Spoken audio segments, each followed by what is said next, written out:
Imagine a world changing faster than a super-fast train. That is exactly what happened during a time called the Age of Industrialization. In this adventure, we are going to see how machines became the new magic. Imagine a mechanic building giant ships and towers, like a real-life Iron Man replacing the old magic of stories like Aladdin. First, we will time travel to Britain, the very first industrial nation.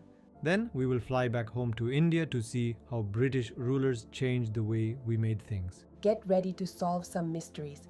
Why did workers actually hate new machines? Why did our Indian trade routes break down?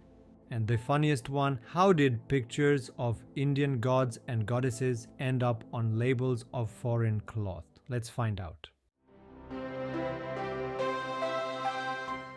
Now, my friend, close your eyes and imagine a factory. You're probably thinking of big chimneys, smoke, and loud machines, right? Like the factories you see near Mumbai or Chennai. But here is a secret. Industrialization started before the first factory was even built. Historians call this Proto-Industrialisation. Proto just means early or first. Think of it like the beta version of a video game before the final release. So how did they make things without factories? It was like a massive work-from-home system. In the 17th and 18th centuries in Europe, merchants from the towns moved to the countryside. They gave money to poor peasants and artisans. They asked them to produce goods for international markets. Why did they leave the towns? In towns, powerful guilds controlled production and prices. A guild was an association of craftsmen or merchants who oversaw the practice of their trade in a particular area. Guilds restricted new merchants from starting business. In the countryside, poor peasants needed extra income. Their income from small farms was shrinking. Working for merchants helped them use their family labor fully. So, the merchant, like a businessman today in Mumbai or Delhi, lived in the town. But the actual work happened in family homes across the villages. For example, a cloth merchant would get wool, give it to spinners, then to weavers, and finally to dyers. London was the main center for finishing the cloth. One merchant often controlled hundreds of workers. Okay, let's fast forward to the 1730s in England. This is when the first factories started popping up. Factories need raw materials like cotton for clothes and iron ore for steel. The superstar of this era was cotton. Everybody wanted cotton. In 1760, Britain imported 2.5 million pounds of raw cotton.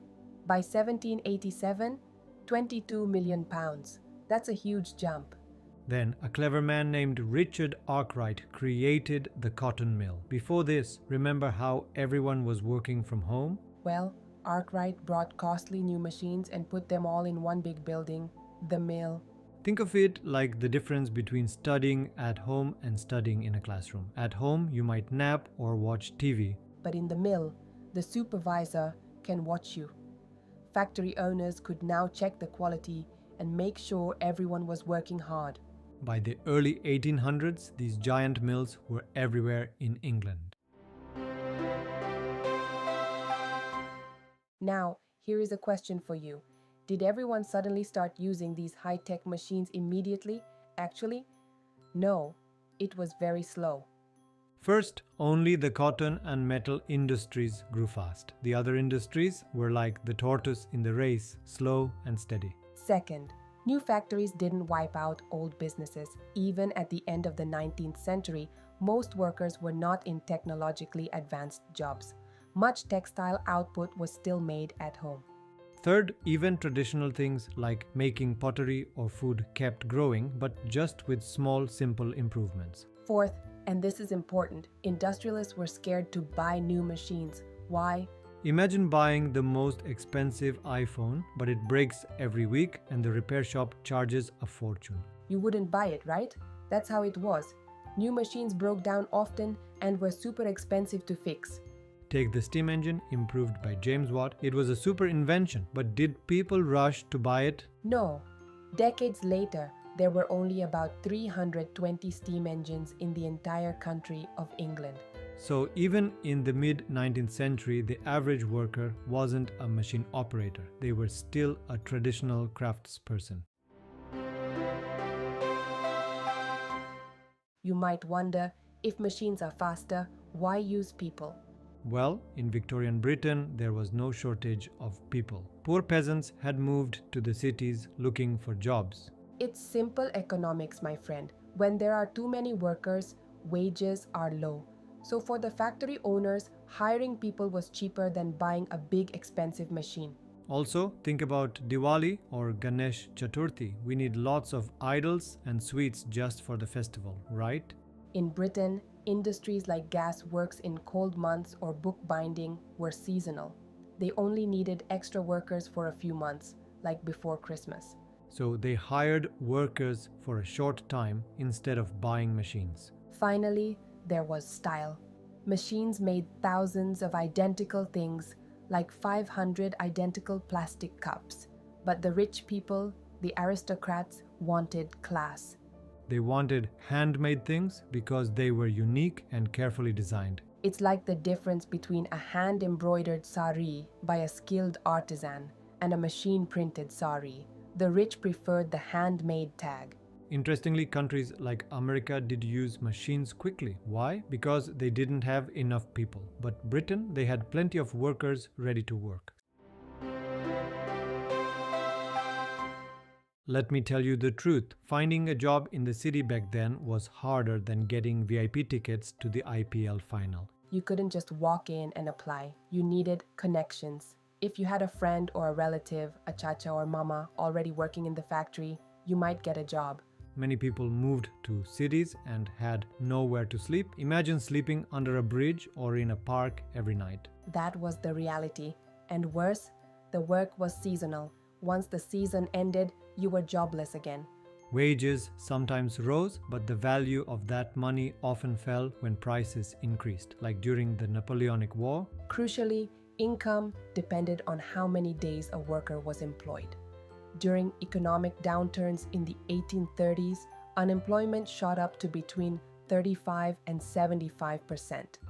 The fear of job loss made workers hate new technology. The spinning jenny was introduced in 1764.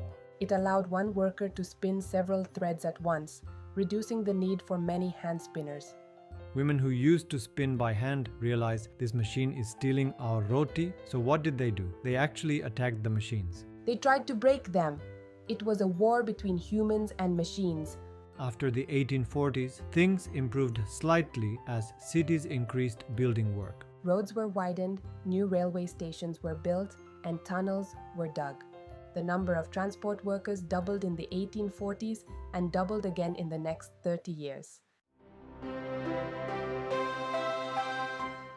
Now, let's fly back home to India. Before the British factories took over, India was the world champion of textiles. Our silk and cotton were the iPhone Pro Max of that time. Everyone in the world wanted them. We had a massive network. Goods traveled on camels to Persia and by ships from great ports like Surat in Gujarat and Masulipatam on the Coromandel coast. And guess who controlled it? Indian merchants. They were the bosses. They gave money to weavers, took the cloth to the ports, and sold it. But the European companies started gaining power. They muscled in and took control. The old bustling ports like Surat and Hooghly began to die. Trade dropped from 16 million rupees to just 3 million rupees. It was a crash. Instead, new cities grew: Bombay, Mumbai, and Kolkata, cities built and controlled by the British. This is the saddest part of our story. Once the East India Company defeated the other European rivals, they wanted total control. They didn't want Indian weavers selling to the French or Dutch. So, they created a new system. 1. The Gomasthas. The company appointed a paid servant called a Gomasthas. In the old days, the merchant lived in the village and was like a neighbor. He helped weavers in tough times, whereas the Gomastha was an outsider. He was arrogant. He would march into the village with sepoys, soldiers, and police. If a weaver was late, they would beat him or flog him. It was ruled by fear. 2. The trap of advances. The company gave advances, loans to weavers. If a weaver took a loan to buy raw material, they were tied to the company. They had to hand over the cloth to the Gomastha and could not sell it to anyone else. Weavers initially took loans, hoping to earn more. They started dedicating all their time and family labor to weaving. Weavers received miserably low prices and were tied down by the loans. Many weavers deserted their villages or revolted, refusing loan and becoming agricultural laborers instead. Then came the double attack. British industrialists in Manchester, a city in England, told their government, put taxes on Indian cloth. We can't compete with them. So, Indian cloth became expensive in England. At the same time, they flooded India with cheap machine-made clothes from Manchester. Imagine if suddenly super cheap foreign chocolate flooded the market, selling for 1 rupee. The local halwai making handmade laddus for 10 rupees wouldn't be able to sell anything, right? That's what happened. Indian weavers lost their export market and their local market. The cotton crisis. Then, in the 1860s, the American Civil War broke out. America stopped sending cotton to Britain. Britain panicked and turned to India. Send us all your raw cotton. The price of raw cotton in India increased. Our poor weavers couldn't afford to buy raw cotton anymore to make their cloth. They were crushed from all sides. But Indians are resilient. We fight back. By the late 19th century, Indian businessmen started building their own factories. The first cotton mill came up in Bombay in 1854. Then, jute mills in Bengal. Who were these Indian heroes? People like Dwarkanath Tagore, Dinshaw Petit, Jamshedji Nasarwanji Tata, and Seth Hukumchand, Marwadi businessmen. Do you recognize the name Tata? Yes, the same family that makes cars and salt today. How did they get rich enough to build factories? Mostly through trade with China. They helped the British ship opium to China and brought tea back. They made huge profits and decided to invest in India, but the British were unfair referees. They made rules that Indians couldn't trade manufactured goods like machines or finished cloth with Europe. We were only allowed to sell raw stuff like grain and cotton. Despite these unfair rules, these early Indian legends laid the foundation for the modern industry we see today. Dwarkanath Tagore founded Car Tagore and Company, 1834, in Bengal, the first Indo-British partnership that successfully ventured into banking, coal mining, and shipping. Dinshaw Petit established the Manak G. Petit spinning and weaving mills, 1860, in Mumbai, which helped transform the city into a textile powerhouse comparable to Manchester. Jamshedji Nasarwanji Tata founded the Empress Mills, 1874, in Nagpur and the Taj Mahal Hotel, 1903, in Mumbai, while laying the foundational plans for India's first steel plant, Tata Steel, and hydroelectric power stations. Seth Hukumchand established the first Indian-owned jute mill, 1917, in Calcutta, shattering the Scottish and British monopoly over the global jute trade, while simultaneously running successful cotton mills in Indore.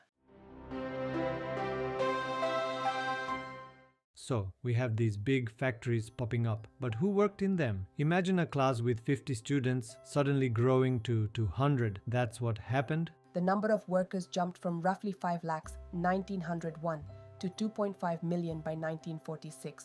Where did they come from? Mostly from nearby villages. Think of the Konkan to Mumbai train route. Over 50% of cotton workers in Bombay came from a place called Ratnagiri. They were farmers who didn't have enough work at home, so they packed their bags and moved to the city.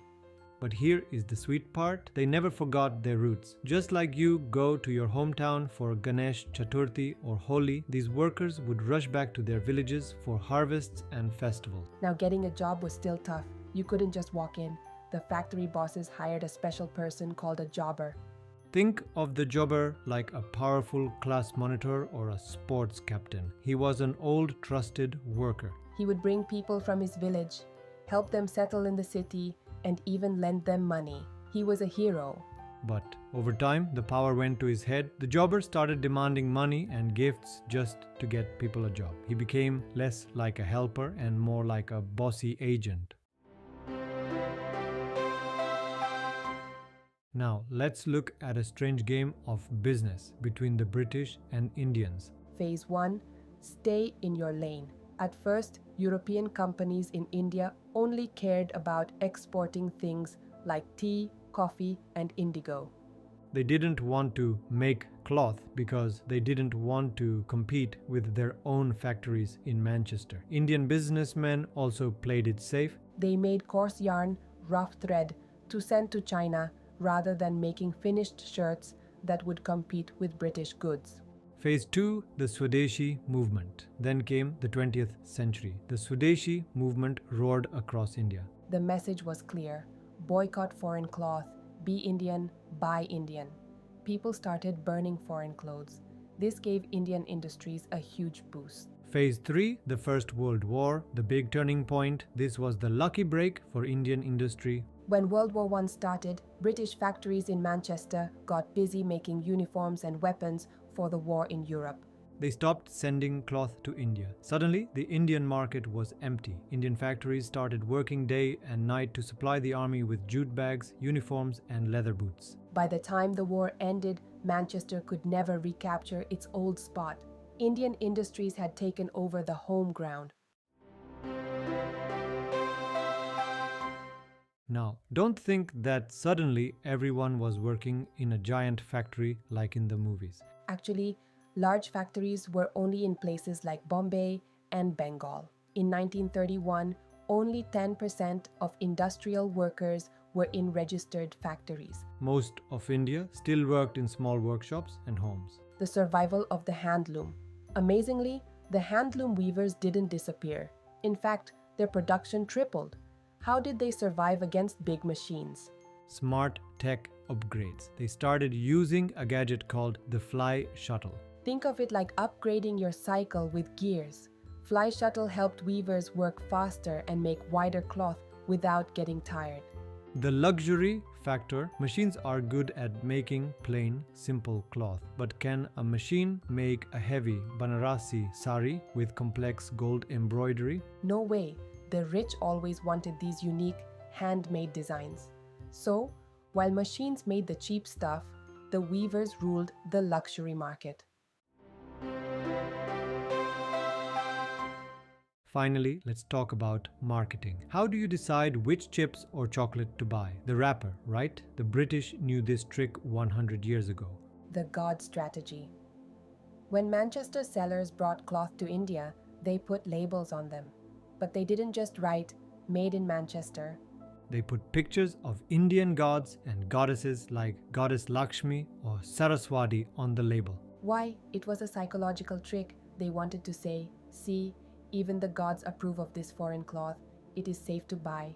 It made foreign things feel familiar." Calendars and kings. They also printed beautiful calendars. Even poor people who couldn't read would hang a calendar in their house to see the dates. These calendars had pictures of gods and kings. The message was, if you respect the king, then respect this product. But Indian manufacturers fought back. They used ads to spread nationalism. Their ads said, if you care for your motherland, buy Indian products. Advertising helped spread the Swadeshi message, and it was about selling patriotism. So my friends, we have reached the end of our story. We learned that the age of industrialization wasn't just about steam engines and smoke.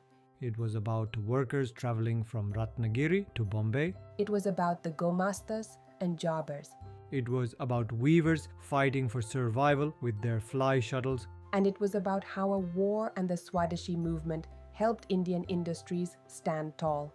History isn't just about big machines. It's about the people who ran them. Got any questions? Ask in the comments below. We are here to help. Subscribe for more. And let's keep learning together.